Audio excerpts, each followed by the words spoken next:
sport, there's nothing more satisfying than hearing a big crowd go silent, and that's the aim for us tomorrow. रोमांचक वापसी, चौंकाने वाले नतीजे, टूटे हुए रिकॉर्ड और टूटे हुए सपने। ICC men's cricket world cup 2023 में वास्तव में यह सब कुछ था, लेकिन सबसे खास और दिल तोड़ देने वाली बात यह थी कि क्रिकेट के इतिहास की सबसे महान टीमों में से एक टीम इंडिया ये टूर्नामेंट घर पर होने के बावजूद भी जीत न सकी। ये सही है दोस्तों। आज हम बात करेंगे कि कैसे और क्यों टीम इंडिया क्रिकेट के सबसे बड़े मंच पर प्रदर्शन करने में एक नहीं बल्कि कई बार असफल रही।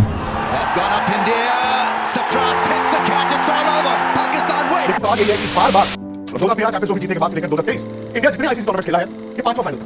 अब 2014 वर्ल्ड टी20 उठाई, अब 2017 चैंपियंस ट्रॉफी उठाई, उसके बाद 2 वर्ल्ड टेस्ट चैंपियनशिप फाइनल उठाई और ये उठाई। इंडिया पांचों आईसीसी टूर्नामेंट्स के फाइनल 10 साल में हारा है। 5 खेला, पांचों हारा। Welcome to our YouTube channel The Truth Factory and you are watching a special product of our factory।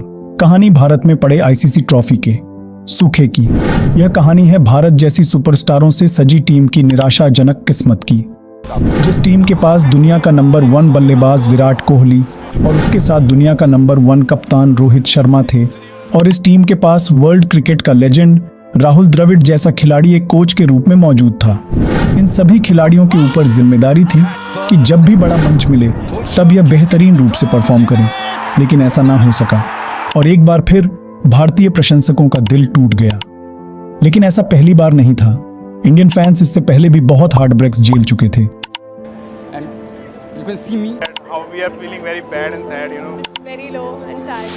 लेकिन इससे पहले हम इस साल के वर्ल्ड कप के बारे में बात करें, हमें पीछे मुड़कर यह समझने की जरूरत है कि भारत आज क्रिकेट की स्ट्रॉन्गेस्ट टीम कैसे बना।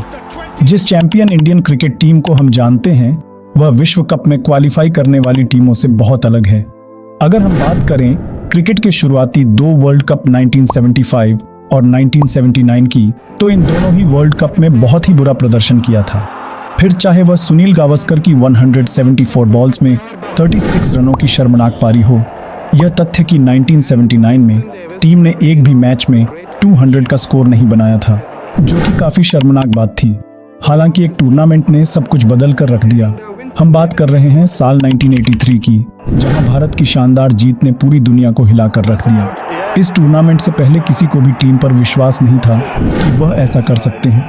टीम के खराब ट्रैक रिकॉर्ड को देखते हुए भारत के star allrounder Kapil Dev, Roger Binni और रवि शास्त्री की प्रतिभा ने उन्हें ऐसा करने के लिए मजबूर कर दिया।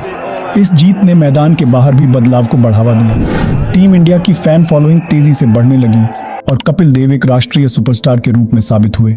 अब आता है 1987 का विश्व कप। भारत और पाकिस्तान इस विश्व कप की मेजबानी कर रहे थे। भारत ने ग्रुप चरण आसानी से पार कर लिया। 6 में से 5 मैच जीतने के बाद टूर्नामेंट में शानदार शुरुआत के साथ पहले स्थान पर था।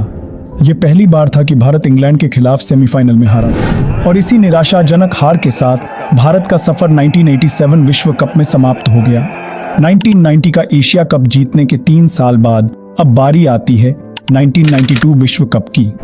1992 विश्व कप में भारत का अद्भुत प्रदर्शन करने की उम्मीद थी, क्योंकि दुनिया निश्चित रूप से सर्वकालिक महान बल्लेबाज सचिन तेंदुलकर का पदार्पण देख चुकी थी। दुर्भाग्य से चीज इस बार भी उम्मीद के मुताबिक नहीं हुई, क्योंकि भारत विश्व कप में केवल ग्रुप स्टेज में ही बाहर हो गया और कट्टर प्रतिद्वंदी पाकिस्तान ने ट्रॉफी जीती। ये किसी बुरे सपने से कम नहीं था। साल 1996 का भारत फिर से 1996 में विश्व कप की मेजबानी कर रहा था और उन्होंने ग्रुप स्टेज भी आसानी से पार कर लिया। इस टूर्नामेंट में भारत के लिए बहुत कुछ अच्छा हुआ, जहां 30 वर्षीय सचिन ने 500 से अधिक रन बनाए और अनिल कुंबले ने 15 से अधिक विकेट लेकर दुनिया को प्रभावित कर चुके थे। हालांकि ये टूर्नामेंट भारतीय क्रिकेट प्रशंसकों को परेशान करता है और एक कारण से बदनामी में रहता है। भारत डिफेंडिंग चैंपियन श्रीलंका के खिलाफ सेमीफाइनल में खेलने वाला था और यह दूसरी बार था कि भारत को सेमीफाइनल में हार प्राप्त हुई थी। लेकिन वास्तव में श्रीलंका जैसी विश्व स्तरीय टीम को 251 रनों पर रोकना कम से कम प्रभावशाली था। 251 होने का पीछा करते हुए भारतीय बल्लेबाज एक एक करके पवेलियन लौट रहे थे। 8 विकेट पर 120 रन का स्कोर देखकर इंडियन फैंस को बहुत गुस्सा आया और उन्होंने दंगा कर दिया, स्टेडियम में आग लगा दी और खिलाड़ियों पर पत्थर और बोतलें बरसने लगी। ट्रैफिक क्लाइव लॉर्ड ने मैच रोका और श्रीलंका को विनर घोषित कर दिया। साल था 1999 का विश्व कप भी मैन इन ब्लू के लिए एक खराब सपना था। इंडिया सुपर 6 में तो पहुंची, लेकिन उसके बाद सिर्फ एक में जीत सकी और पॉइंट्स टेबल पर आखिरी स्थान पर रही। इस विश्व कप की अच्छी बात यह थी कि यहीं पर सचिन तेंदुलकर, राहुल द्रविड़ और सौरव गांगुली की महान बल्लेबाजी की तिकड़ी बनी थी। 2002 में चैंपियंस ट्रॉफी जीतने के बाद भारत 2003 के विश्व कप में चमकने के लिए तैयार था और सौरव गांगुली की कप्तानी में भारत फाइनल में पहुंचा पर जीत न सका। इस विश्व कप में भारत ने बल्लेबाज वीरेंद्र सहवाग, गेंदबाज जहीर खान और ऑलराउंडर युवराज सिंह के साथ सभी क्षेत्र में अपनी टीम में सुधार कर लिया था। पर इतनी प्रतिभाशाली खिलाड़ी होने के बावजूद भी ऑस्ट्रेलिया के सामने टिकना मुश्किल था और हुआ भी ऐसा ही। ऑस्ट्रेलिया ने 2003 के विश्व कप के फाइनल में भारत को हराकर अपना दूसरा वर्ल्ड कप जीता। 2007 का विश्व कप भारत के लिए सबसे खराब विश्व कप था। टीम सुपर 8 में जगह बनाने में भी नाकामयाब रही और यही कारण था दंगों और सार्वजनिक आक्रोश के साथ राष्ट्रीय स्तर पर भी हंगामा मच गया। इंडिया टीम ने उसे वर्ष के अंत में T20 विश्व कप जीतकर जल्द ही अपने देश को समर्थ वापस हासिल कर लिया था। 2010 एशिया कप अपनी झोली में डालने के बाद भारत 2011 विश्व कप जीतकर लगातार 3 ट्रॉफीज अपने नाम करना चाहता था और 27 वर्षों के लंबे समय के बाद भारत फिर से विश्व चैंपियन बना। वर्षों तक MS धोनी को सफलता मिलती रही। इस टीम में आधुनिक समय के महान खिलाड़ी रविचंद्रन अश्विन और निश्चित रूप से किंग विराट कोहली का परिचय हुआ था। इसमें कोई संदेह नहीं था कि स्टार ऑलराउंडर युवराज सिंह की बदौलत भारत ने चैंपियन प्रदर्शन किया, जिनके 362 रन और 15 विकेट ने उन्हें टूर्नामेंट के सर्वश्रेष्ठ खिलाड़ी का पुरस्कार दिलाया। युवराज सिंह के आंकड़ों से अधिक प्रभावशाली बात यह थी कि वे उस समय कैंसर से जूझ रहे थे। भारत ने इस विशाल जीत के बाद एक और बड़ी ट्रॉफी हासिल कर ली थी। MS धोनी के कैप्टनसी में एक बार फिर भारत 2013 का चैंपियंस ट्रॉफी जीत चुका था। पूरे देश में खुशियां मनाई जा रही थीं। इस टूर्नामेंट में शिखर धवन को बेस्ट बैट्समैन और रविंद्र जडेजा को प्लेयर ऑफ द टूर्नामेंट चुना गया। यह जीत यह साबित करती है कि भारतीय टीम दुनिया की सबसे बेहतरीन टीमों में से एक है और आंकड़े भी इस चीज को बयां करते हैं। तीनों फॉर्मेट में भारत नंबर 1 पर था, फिर भी पता नहीं कैसे ICC इवेंट्स में भारत करीब जाकर हार जाता था। समय था 2015। एक बार फिर टीम इंडिया वर्ल्ड कप जीतने के आश से मैदान पर उतरी थी। कप्तान MS धोनी और प्रतिभाशाली रोहित शर्मा, शिखर धवन, विराट कोहली, संग गेंदबाजी के महारथी रविचंद्रन अश्विन, जडेजा और मोहम्मद शमी के शानदार परफॉर्मेंस के साथ में ब्लू ग्रुप चरण में अपराजित रहे। भारत की गेंदबाजों ने 7 मैच में 70 विकेट झटके थे। भारत ने अपने सामने आने वाली सभी टीमों को ऑल आउट कर दिया और यह एक न टूटने वाला विश्व रिकॉर्ड था। लेकिन एक बार फिर भारत सेमीफाइनल में मेजबान और डिफेंडिंग चैंपियन ऑस्ट्रेलिया से हार गया था।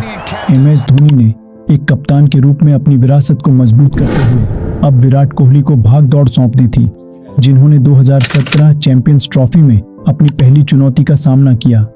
भारत ने 2017 की चैंपियंस ट्रॉफी में शानदार परफॉर्मेंस किया और एक बार फिर फाइनल में पहुंच चुका था, लेकिन किस्मत को तो कुछ और ही मंजूर था।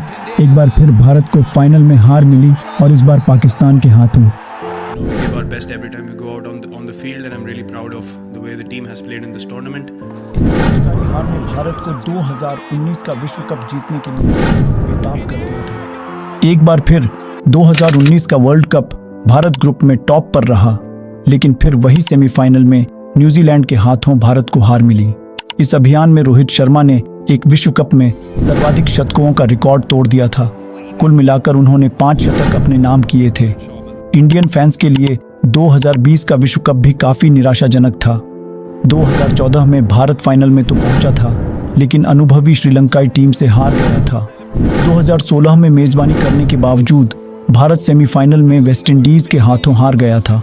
बात करें 2021 के विश्व कप की, तो अब तक का सबसे खराब विश्व कप भारत के लिए 2021 का विश्व कप ही था। यहां तक कि इस विश्व कप में भारत सुपर 12 में भी आगे नहीं बढ़ पाया था।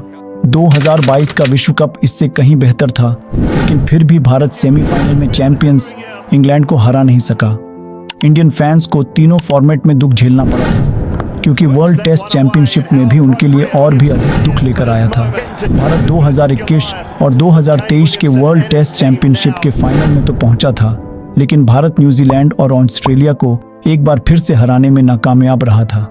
लगातार अच्छे प्रदर्शन और इतनी प्रतिभाशाली टीम होने के बावजूद भी हार मिलती रही। एक बात तो साफ थी कि इसे हल करने के प्रयास में खिलाड़ी पूरी तरह से तो दोषी नहीं थे। अब भारत सही कोच की तलाश कर रहा था। गिरी क्रिश्चियन के जाने के बाद भारत ने डंकन फ्लेचर को काम पर रखा। 2013 के चैंपियंस ट्रॉफी के प्रदर्शन ने वास्तव में इंडियन फैंस को आश्चर्यचकित कर दिया था, लेकिन फिर 2015 का विश्व कप में रिजल्ट हासिल करने में वह नाकामयाब हो गए और फ्लेचर का सफर भारतीय टीम के साथ समाप्त हो गया।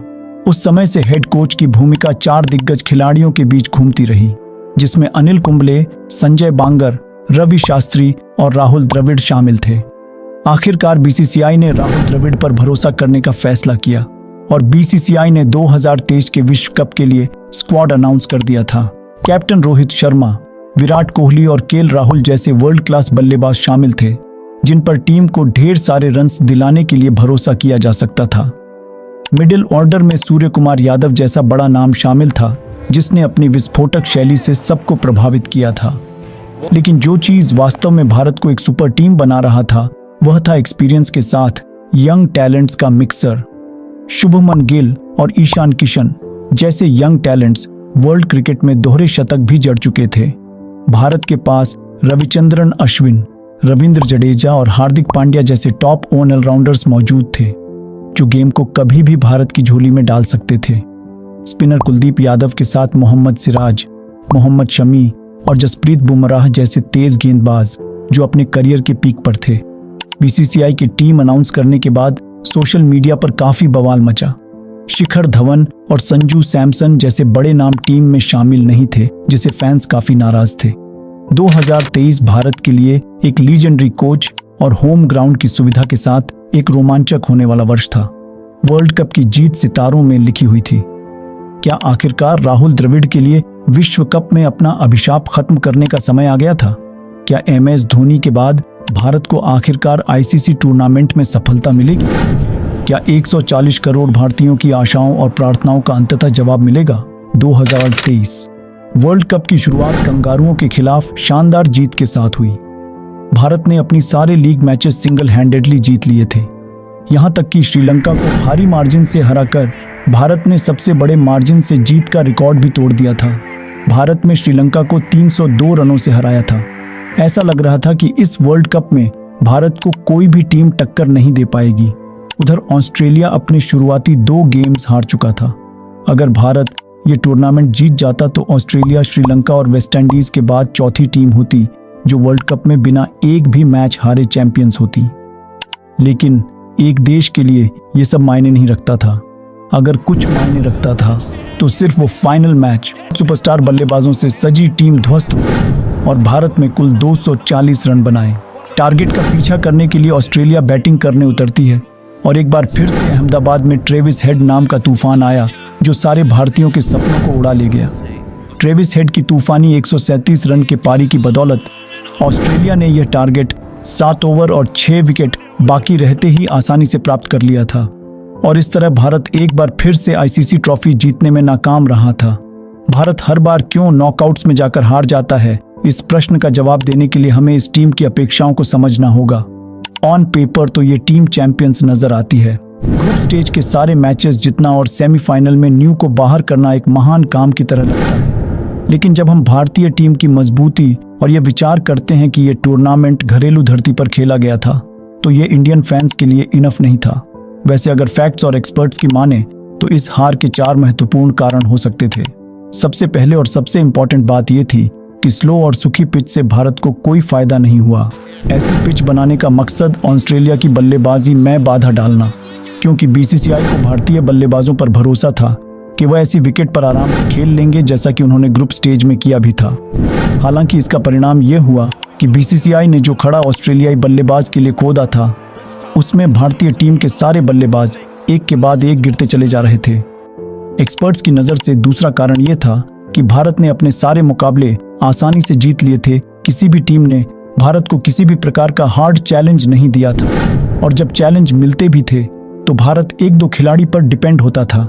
इसलिए जब वर्ल्ड कप आया तो किसी मजबूत सिचुएशन का सामना करने के लिए भारत मानसिक तौर पर तैयार नहीं था। वहीं दूसरी ओर ऑस्ट्रेलिया अपने पहले दोनों मैच हार गई थी और अफगानिस्तान से लगभग हार ही गई थी। अगर मैक्सवेल की वह जादुई पारी नहीं होती तो, और यही वजह थी कि ऑस्ट्रेलिया के प्लेयर्स लगातार हर सिचुएशन में टेस्ट हुए जा रहे थे और इसीलिए वे बड़े मंच के लिए तैयार थे, मेंटली और फिजिकली भी। अब नजर डालते हैं भारत की हार के उसे तीसरे कारण की तरफ। पैट कमिंस की डिसीजन मेकिंग बहुत ही अच्छी थी। कमिंस के पास हर बल्लेबाज का तोड़ था। सटीक गेंदबाज का चुनाव और परफेक्ट फील्ड प्लेसमेंट की बदौलत ऑस्ट्रेलिया ने भारत को कम स्कोर पर रोका और वह मैच जीत गए। कुछ लोगों ने तो यह भी दावा किया कि प्लेयर्स इंडिविजुअल सक्सेस के लिए बहुत लालची थे।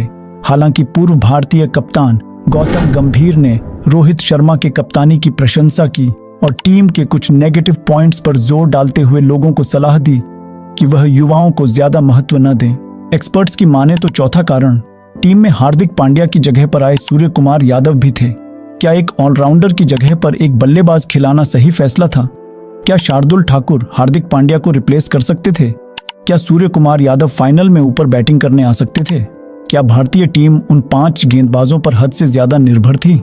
यही कुछ सवाल है जो इंडियन फैंस को आज भी इस विषय पर बार बार सोचने पर मजबूर कर देते हैं। 2023 वर्ल्ड कप में बहुत सारी दिक्कत शामिल थी और सबसे अच्छी बात यह है कि शायद ये सारे सीनियर प्लेयर्स 2024 के T20 वर्ल्ड कप में भी शामिल होंगे। एक सवाल इंडियन फैंस के मन में जरूर उठेगा, क्या यंग टैलेंट्स वो कर दिखाएंगे जो उनके सीनियर्स न कर सके? क्या भारत 2024 का T20 ICC विश्व कप जीत पाएगा?